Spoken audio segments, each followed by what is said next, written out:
Hello, Internet, and welcome once again to the Free-to-Play Cast, episode 207, brought to you by MMOBomb.com, your home for all things free-to-play related. We're recording on January 12th, 2017. You're watching it on the 13th or later. I'm Mike Byrne, aka magicman, your host. But we also have some other hosts on the line. Let me pull the mic a little closer here. Let's see who they are. First up, Mr. Jason Winter. How are you, sir? I'm doing well, but I kind of feel bad. I wanted to kind of replace, Landmark with another game that I thought might go down in 2017, but I'm a little afraid to mention anything because then it might get shut down in 2 hours. Right, and I'll have to end up adding an The editing of the annotation cast, yeah, saying, hey, we seriously did not have any pre-embargoed press on this one. We didn't know it was shutting down when we said I actually this. I did get a text from Daybreak right before that, so I was like, oh yeah, I better put this in. Landmark, right. yeah, that's my guess. Right. Also on the line, equally as clairvoyant, Mr. Zach Sharps. How are you? I'm doing great. And yeah, that was kind of weird how that happened, huh? We were mentioning it, and then literally as soon as we finished the show, it just completely dead. Yeah, just a couple hours later, Jason says, did you guys get this email? Yeah. Wow. Okay, That's the point is I never got an email. A lot of people were saying they had like the subscriber pack and they got the email for it and everything, but I just saw it written up on another site and it's like, but I have an account there. I have a $100 Founders Pack. I didn't get an email. Oh, you're not worth. We're not worth it. Just our $100 Founders Pack was all that mattered. Right, they're like, you gave us that money 2 years ago. Get over it, Mike. All right, so let's head over and get to this week's news. All right, what do we got first? Well, speaking of oddball free-to-play shit going down. Hey, guys, remember Atlas Reactor? Trion Maybe. Worlds. We talked about that. That was a show that when I did the first look for it, I was trying to do just something different. Ended up a little longer than I would have liked for that particular game, but just to mix things up, it bounced from gameplay to live action and a little bit more tutorial aspect to it than just a general first look. People overall liked the new first look format, which we didn't stick with. May bring it back. I ended up having to take the damn first look down because the game went by to play. The game went by to play, but there was good news, right? There was good news because after that they said, hey, we are going to put a free mode in here. Jason, you went in at that point and did some digging around, comparing it to the original way it released, and there were some changes in that free-to-play mode, right? It was kind of limited on certain things. Yeah, it was very much a free trial more than anything. It was not any kind of true free-to-play like you see on a game where you can earn currency to unlock stuff or anything like that. It was very much we're going to let you play a little bit for free, but if you want to do really anything for real, you got to buy the whole game. Yeah. So. And it kind of put the site in an awkward position because we had built the game page out, done the first look, reported on the news, then it went buy to play, and then we said, and that happens. We've seen that happen before, like Lego minifigures. That's a game that same thing, and we usually just go to the game page, update it as converted to buy to play, and put a date in so that people are aware, and call it a day. But then they added the free thing back in, so it became all right, to what extent do we even cover this game, given that we're free to play only? And so we kind of took the attitude of, we'll cover their really, really big news releases. Like, we're not going to cover them like we do Heroes of the Storm, where Jason will write up an article about a new character being added in there as news. We're not going to do that when they add freelancers, but we'll cover their more in-depth stuff. And then this week, Zach, they kind of just put themselves right back on the board because, you know what? Screw it. We're going free to play. Fully free to play, Zach. So I like Trion. I do. I'm having a hard time continuing to like Trion over the last year and a half, 2 years. I was a huge Trion guy in the early Rift days, and even in like the Storm Legion expansion days. I thought Storm Legion was a fantastic expansion to an MMO. And I loved all the things like Scott Hartzman and team were doing. They just seemed in tune, even if you didn't like a particular product. There was a general sense of respect for the company and catering a little more towards gamers than most development houses in this game space did. Fast forward now, Warface is gone. What was the other one? End of Nations is gone. Arcade came. it's got its issues. Rift's free-to-play, while initially applauded, has kind of been on a downward curve. The way they've added 900 currencies and shit into the game, I don't like it. And now it just doesn't seem like they really know what they want to do with certain things. It's an odd feeling, isn't it, Zach? Well, I mean, End of Nations really ended up being the end of Trion for me, unfortunately. That was when their downward spiral began. It wasn't as hectic, and, you know, people didn't really care too much about that particular game. But that's really, if I look back, that's when it all started, at least a little bit, right? And so we fast forward to now. They had a game that was originally going to be free to play, then it went buy to play, and then it went buy to play with a free trial aspect type thing, and now it's completely free to play again. And so now probably in a few months or so, we're going to build out game pages, give it coverage, and then it's going to go buy to play again. And then fast forward a few months after that, then it's going to go back to free to play, and the cycle will just keep continuing. Because Trion is just such a shit show now. And that's why this doesn't surprise me. And this is why I don't check out their games anymore. Because I don't have any at all, you know, I don't want to spend any money whatsoever on a company that just doesn't have its shit together. And it just seems like Trion just does not know what they're doing at this point. And you could see that by the immense amount of lack of leadership here. And it's terrible. I mean, it's really weird. Jason, you and I have, over the last 5 or 6 years, both had opportunities to talk to Trion higher-ups, including Scott Hartzman himself, whether it was on Skype, through email, or even in person. We've both done a number of interviews with him on various projects.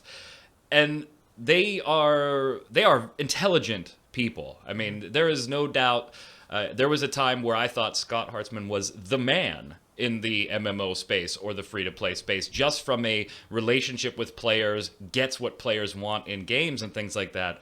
But I brought it up when I did my interview with them on Atlas Reactor, and I referred to the game as a niche game, and I was corrected that it was not a niche game.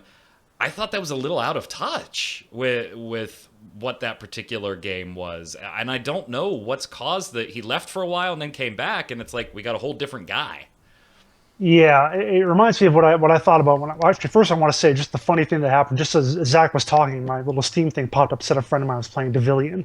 Like, okay, as we're talking about Trion's games going downhill, whatever, that just came up. But yeah, I mean, it's a little like what I thought about as I've gone on through Guild Wars 2, where originally they did a great job explaining everything, and then they changed from telling us about the game to trying to sell us the game. And that's where I think the shift has come, where you talk about things like, oh, it's not niche, really, it's going to be really popular.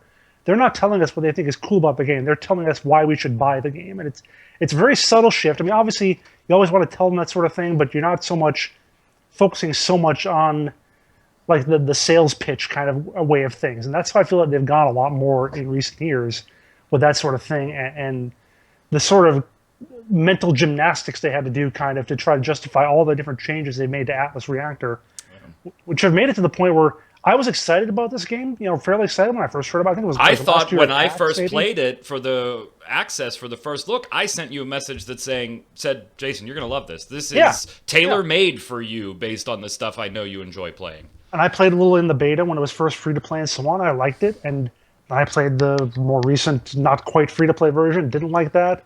Now they're going back to this. I'm kind of like with Zach again. It's like, I don't even want to bother. Like, if this was what it had been the whole time, I'd have stuck with it. But now I'm like, I'm just going to move on to something else. That's less likely to screw with me and make me pissed off and make me want to quit it. For the details and the particulars on the new free-to-play, obviously you could check out the article on mmobomb.com, but the overview of it is you will now be able to get the freelancers through gameplay for free, which is the way we thought this was going to be and the way it was. Every in other beta. Free-to-play game works. Right. You can still purchase the $29.99 pack, which will get you all the freelancers.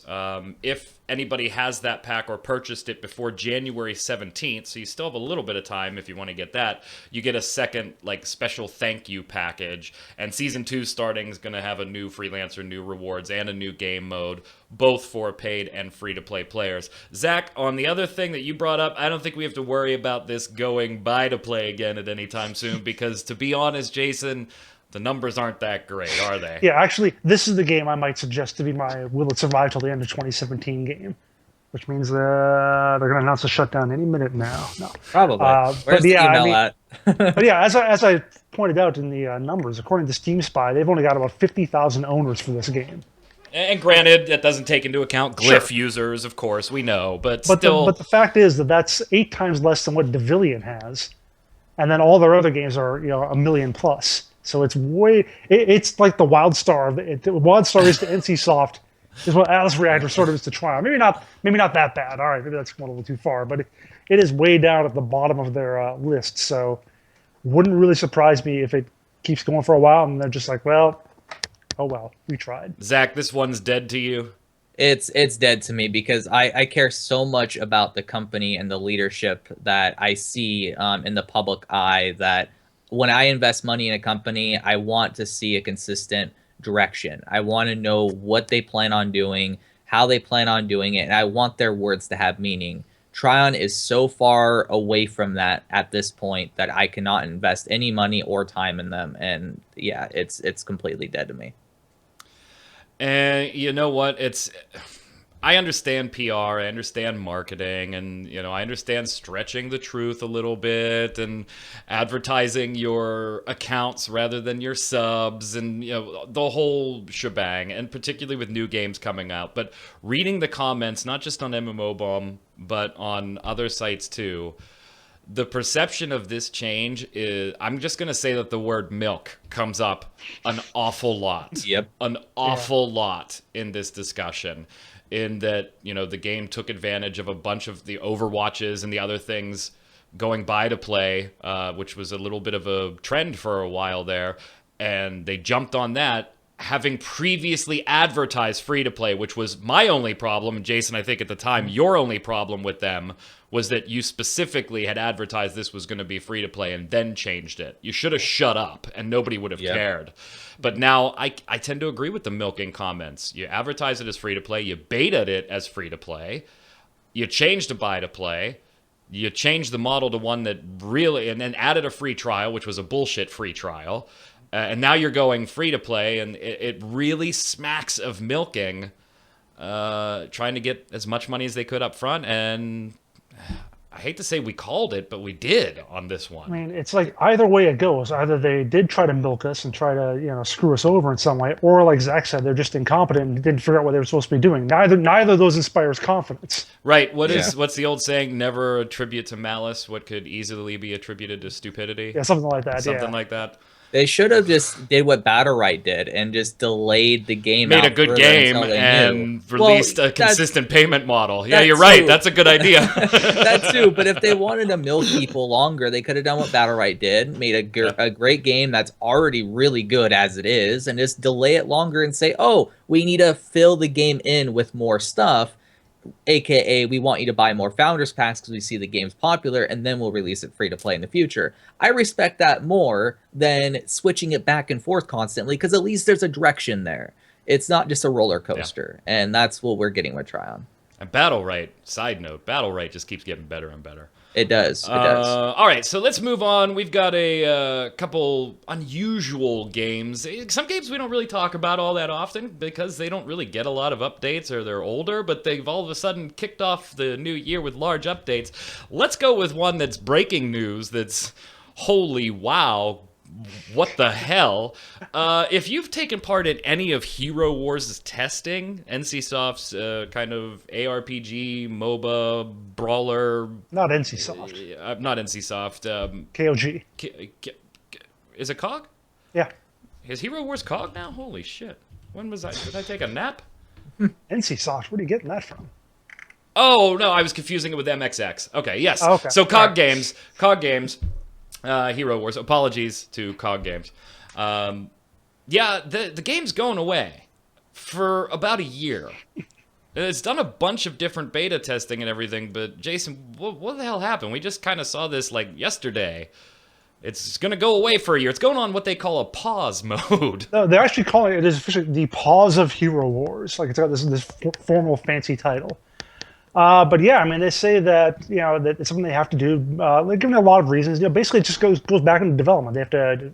address character balance, to make known all the unique abilities they bring to the game, building upon and improving the way players interface with the game, and of course PvP and so much more.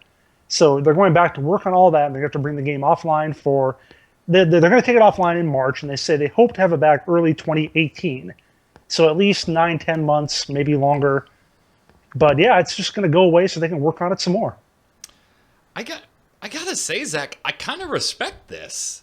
I really do. I mean, this is a big financial commitment to take it off the board for almost the next, potentially 3 to 4 quarters.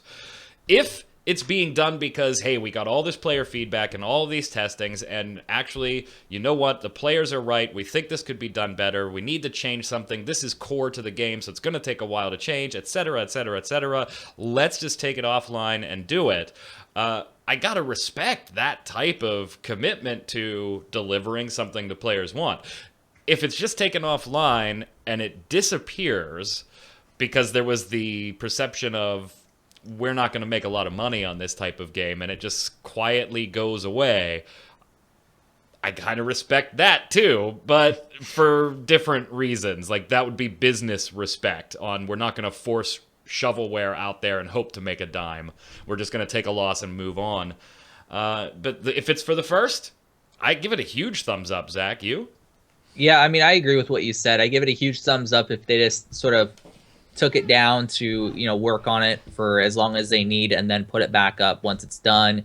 I give them a somewhat thumbs up, but still I give them a little bit of respect if it's just because they want it to sort of silently go away. Yeah. Because they don't believe it's something that's going to actually become something big. And so, yeah, I definitely agree with you in that regard. Jason, thoughts overall? Yeah, I mean, it's maybe not on par with Final Fantasy 14. It's ballsy. Yeah. Not on par with Final Fantasy 14, which we kind of think of as the premier case of a game going offline to work on itself for a while. But they've spent so much on advertising. We see their ads pop up all the time. Our site, random whatever sites I go to, I see them all over the place. So it definitely looks like something that they're not just saying, all right, we poured money into this, now we're just going to quit. They've put enough into this that I think it is going to come back.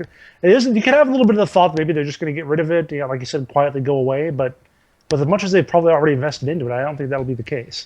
I'm kind of impressed with it. I gotta say, I'm kind of impressed with the dedication to it. I hope it pans out and what they're saying is what they're doing. Magic Duels, I'm going to defer to you guys on this one. I really just don't even care anymore. But Magic Duels... Oh, we do? You're more Magic Duels guys than I am. They're getting an expansion, another one. Magic Duels, what's it called here? Aether Revolt expansion. That's coming out on the 18th.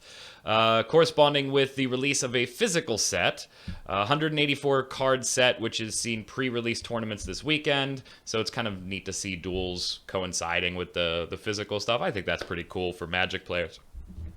But 126 new cards into the online game itself. Are either of you guys still playing it? No. No? I honestly have a hard time playing any CCG anymore unless they're very generous with packs like HeroWarz, for example. So oh yeah, they just tossed out some freebies for the New Year's. Yeah, I mean, when you first boot up that game, they give you like 50 free packs, and then you play it for a few hours and you get a ton more, and then when a new expansion comes out, they throw out even more because they show that they're so generous that you're like, I want to give these guys money. I've given them $10 already because of that. So all right, so I'm sure Wizard of the Coast is thrilled that our Magic Duels conversation switched over to a competitor. I mean, the one thing, the reason, one of the reasons I really haven't gotten back into it is just because physical card games trying to convert, something that started as physical, trying to make it into a digital realm, it's just hard because they have so much stuff that's meant to be done, in the physical world, especially, like 6 lines of game text. When a card flashes up on the screen and then goes away, you just don't have time to read all that. But if you're sitting at your table, sure, you got time to look through it. Like, hey, buddy, stop! I want to see what that says.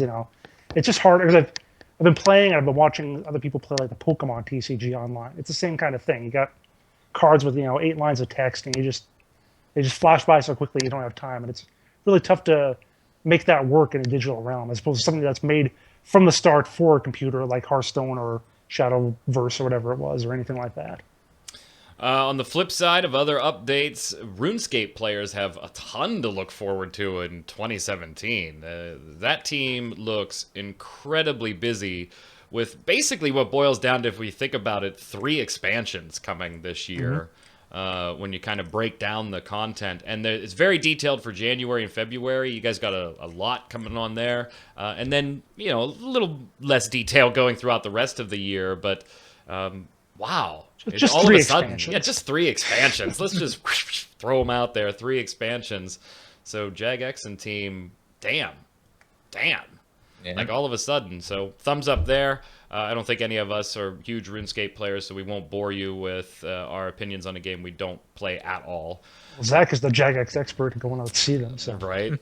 I just think they're doing a great job with RuneScape. But, yeah, they really are. But then their sub-projects, not so much. Well, they did a great job with them. It's just they didn't really catch on. I mean, Chronicle was great. I love Chronicle, but... Yeah, you were streaming that a bunch of times. Yeah. I actually saw one time your email come through that you were streaming, and I forget what game it had on there, but I clicked, and you had abandoned Riders that of game. Icarus. Yeah, that was it. Yeah. It was Riders of Icarus, and I was like, I was he's so checking bored. it out. Let me see what he thinks of it. And I clicked on it. You had been streaming for like 20 minutes, so I click on it, and it still says Riders of Icarus, and you're playing Chronicle. I type in chat, what happened? Riders was boring. Speaking of games we never talk about, Sphere 3 Enchanted Worlds also getting... I don't know how old this game is. Like, this is one of those games that I wasn't sure if we had ever had a first look for it on the site, because I occasionally look through older titles and I'm like, what don't we have, or what has changed so much that we should do a first look update? And I stumbled on this one and I was like, I don't think we have this. And apparently we do. It's only a year ago. Yeah. Yeah. That's why I said, I was like, this isn't that old. I remember doing this game page like a year ago. Yeah, but that's it. We haven't Here's heard one shit. Remember, I thought you actually talked about it. I was like, oh my god, I can't believe I played this game. Oh. No, we didn't have shit. Did me or Spunkify There was a do first this? look. It was a year ago. Yeah, it was you. I watched the first Holy look shit, of it was me. This. Yeah. Yeah, there's my voice. You can hear it. Yeah. All right, so I'm just gonna say that's exactly how enthralled I must have been. I'm gonna have to. You could tell the game was great, right? Yeah, it was a fantastic game. I'm like, is this my voice? Well, shit, it is my voice. Wow. Yeah, all right. So that's how good it was, and we never cover it in the news. Why? Because they don't really update things. But all of a sudden, Sphere 3 getting a new update. They're announcing it. Nikita's announcing it as the first ever add-on for Sphere 3. So maybe not as old as I thought, but still a year ago. Level cap is going to be increased to 50, and then of course new zones, new content, and everything. So. If you enjoyed it more than I did, apparently, go ahead and check it out when the update launches. Sphere 3, Magic Man approved. Yeah, apparently Magic Man approves. It's not surprising though. I watched the first look just to see what the hell it was, because when I saw it on the notes, I'm like, "What is this game?" And I looked it up. First result was our video, and I see why you forgot it. To be clear, so that I don't tick off Sphere 3 players, the first portion of this update you can already get right now. There's more to it that's coming over the next couple of months, but you can already dabble in some of the new content already. Judging by the Steam reviews, I don't think there's anyone playing that game. Finally, before we move over to the bombs, I can't believe that first look was mine.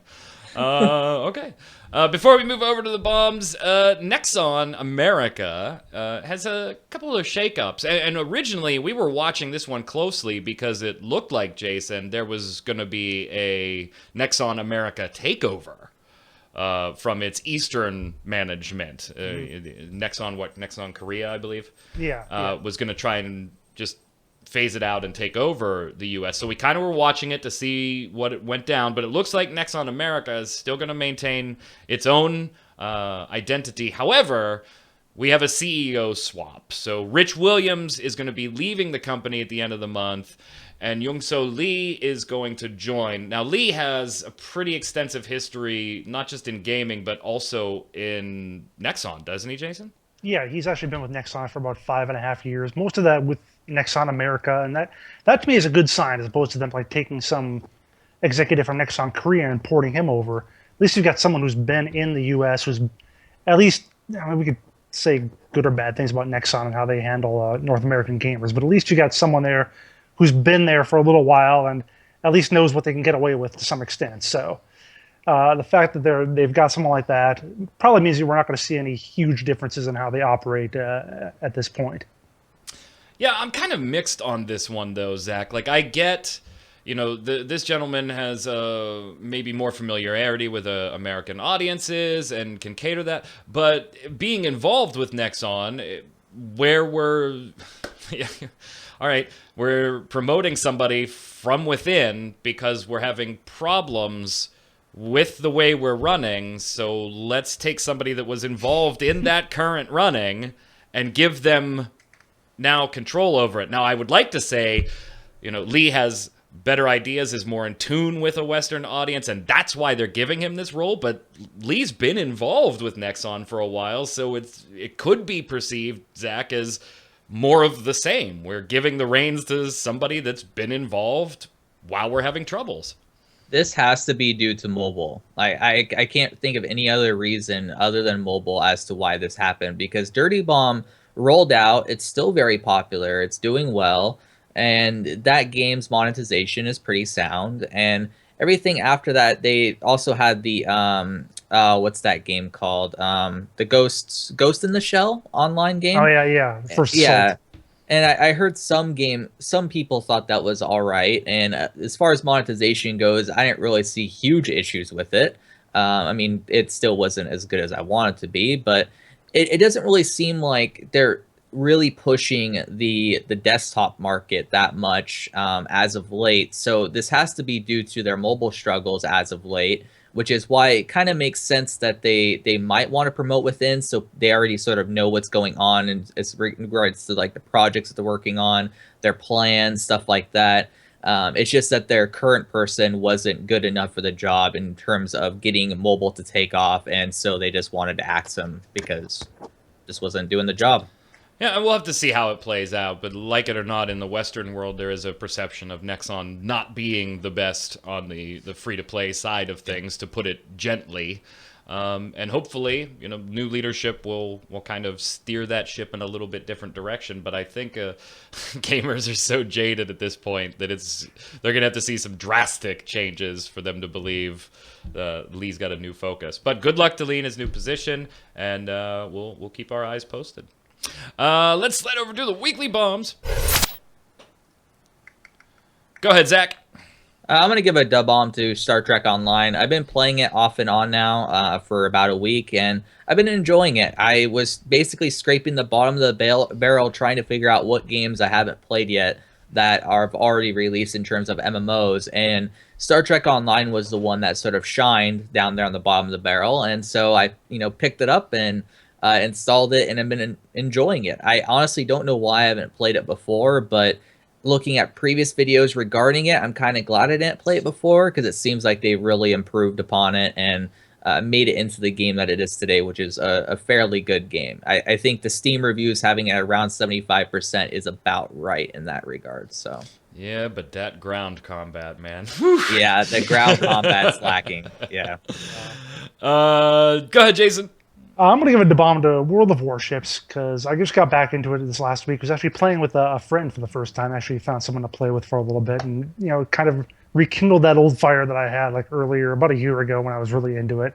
And just as I was playing it, and we were talking a little bit, and it occurred to me that I think the real good thing about this is that wargaming really took, you can almost see the evolution of the kind of progression that they had with the upgrades to your vehicles and the crew and so on. Just how they took that, how World of Tanks was a little rough to deal with. I don't know about how it was in Warplanes. I didn't play that much. But I think they really did a good job of streamlining that aspect of the game with warships, making it a little simpler to understand, but still making it feel like you had agency over how you could progress and customize things to your liking. But just generally making it a whole lot better, and really learning from what they did before to improve upon what was already a pretty good formula. All right. I'm going to give a dub bomb to Hilo. Yeah. Even though I lost. You should have inserted the applause right there. Yeah, right. The new MMO Bomb game show. We put up a pilot episode yesterday. If you haven't had a chance to check it out, go check it out. It's about 20 minutes long. We're talking about doing a game show, and Jason hosts it. And I'm not going to spoil too much, except I already told you that I lose, but I think it's bullshit. So go watch the video. Hey, people are commenting. They agree with me already. Player 2 has a distinct advantage. I debate that. There should be a range that they have to exceed. Well, the thing is, you get everything. You get half the numbers. He gets half the numbers. So we'll see how it goes. There's 5 questions. Well, whoever picks first has a disadvantage. Maybe you just got to pick better. Oh, you did. All right. So go check it out. Leave some feedback below. We'll be tweaking it and prettying it up and introducing some more stuff as long as you guys and gals like it. So you got to let us know. Otherwise, it's just going to fall by the wayside and get scrapped because you're not watching it. So definitely head on over and let us know. From the viewers, Penlion saying, Laplace is the latest release from X Legend and was released last year. It's known as Seventh Dark in Japan. This was something we were talking about last episode. It's supposed to be a kind of action RPG like Diablo. While not yet announced, these games tend to go from announcement to release in 6 months or less. This would make the 6th title with Area Games if Digimon Hunter is still around that long. P.S. They also did a server merge of the English and French servers for Eden Eternal. So Penlion giving us the X Legend / Area Games update on point. Thank you for that. Go ahead, Jason. And our old standby, Elusive X Treasure, says A-bomb to dungeon jerks. Yeah. One of the reasons I love Rift so much is the community. They don't immediately start blaming each other or rage quit on a wipe. They don't tend to complain about helping someone out with a dungeon quest, and they don't generally nitpick about someone's build. In fact, on a character in question, I never had anybody comment on her build at all, except to compliment her damage.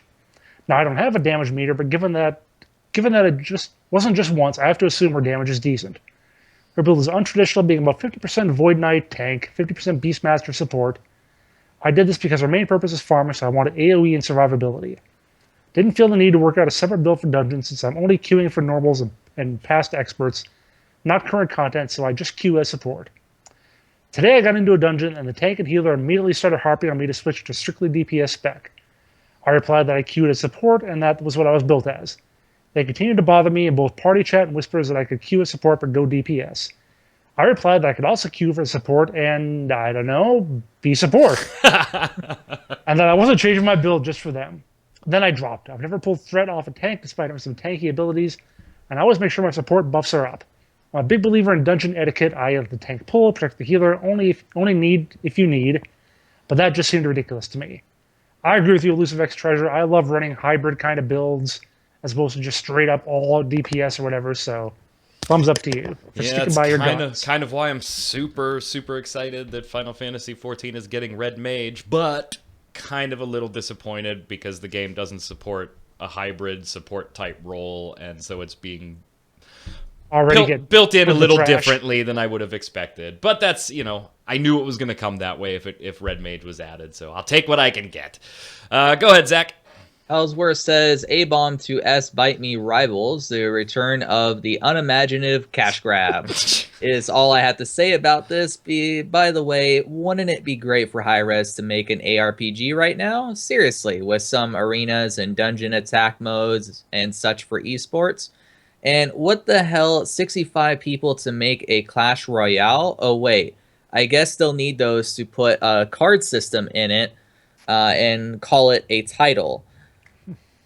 The bomb to Wildstar, not only because they have new content, but honestly, I feel the team is trying to make something cool, but the bad rep keeps hitting them in the face. Also to mention that for me, and as a free-to-player, Wildstar is one of the best MMO stores out there right now.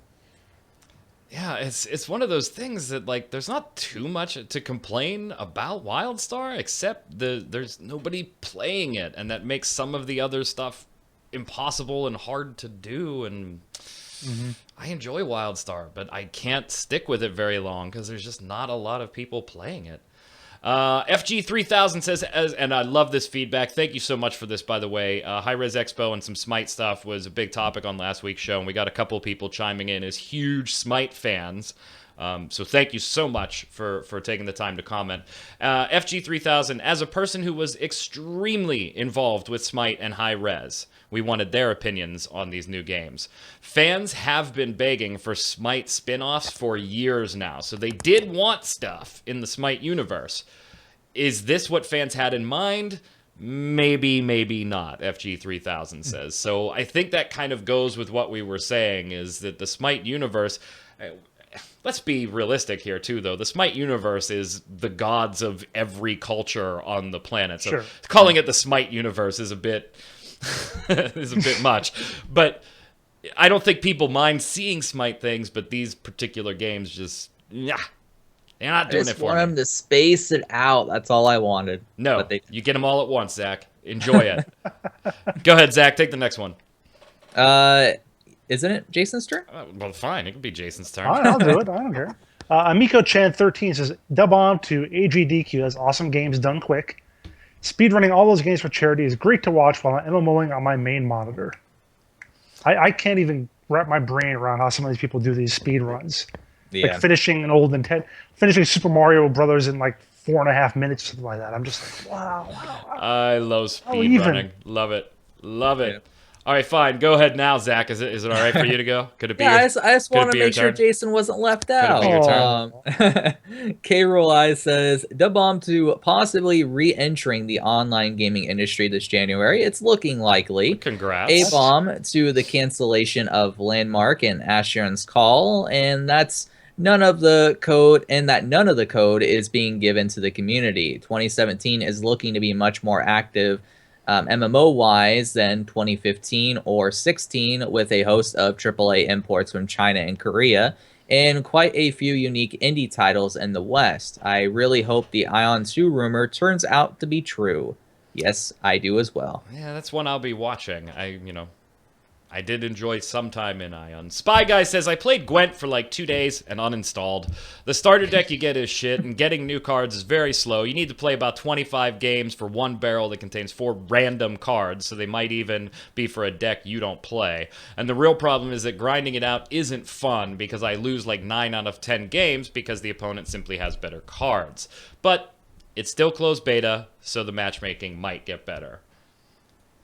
Number 2 on our most anticipated list. Go ahead, Jason.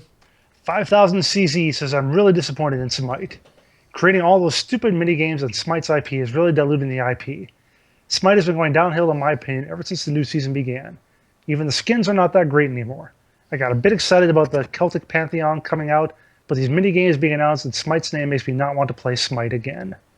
So it's kind of having the effect that we kind of predicted on last week's show. I predict I will play twice as much Smite as I ever have this year. Oh, right. 0 hours? Awesome. 0 times 0, yeah. I'm not a 0 hours on Smite guy. I will play Smite occasionally. Question of the week. Last week, what is your most anticipated free-to-play game and why of 2017? Adrian says, question of the week, hard to decide on one, but most anticipated for me in 2017, it's probably Fortnite. That, if they decide to get out of closed beta testing and stop with the wipes. I chose it over other games because I found it to be very enjoyable, even in alpha, and it even felt more complete than many open testing or released titles. Fortnite is one I'm looking forward to as well. I think you are as well, Jason. Yeah, I've been following it fairly decently, but not to the... It's lower on my list because I haven't bothered trying to figure out how do I get into the beta or alpha or even ask them for a key or anything. It's just... I'll just keep watching it, and when you have something sort of final you can play, I'll just hop in. But definitely something that looks kind of interesting to me. Go for it, Jason. Martin the Messiah says, question of the week, bless, darken light, and Gloria Victus. A couple of people posted comments on particular games, and I saw 2 come up a lot. Dark and Light. Why wasn't it on the list? Why wasn't it on the list? Why wasn't it on the list? Buy to play. Lost Ark. Why is it on the list? Why is it on the list? Why is it on the list? 2015 was announced probably buy to play / subscription. 2016, in about the middle of the year, they did an article that seemed to erase that subscription knowledge and were leaning more towards free to play. So it could go either way, but the last piece of news we had really indicated free to play more than subscription. So there you go. The answer to those 2 questions. Go ahead, Zach. Wilfredo Rivera says, my predictions of 2017 are Guild Wars 2 will get a new expansion. Sarcasm, sarcasm. Less Online will bomb in 3 months. Ouch. Revelation Online will fail to live up to the hype. Look at the first look in regards to the QTE scenes. And Trion Worlds will go under, and Arcade will be the only title worth buying.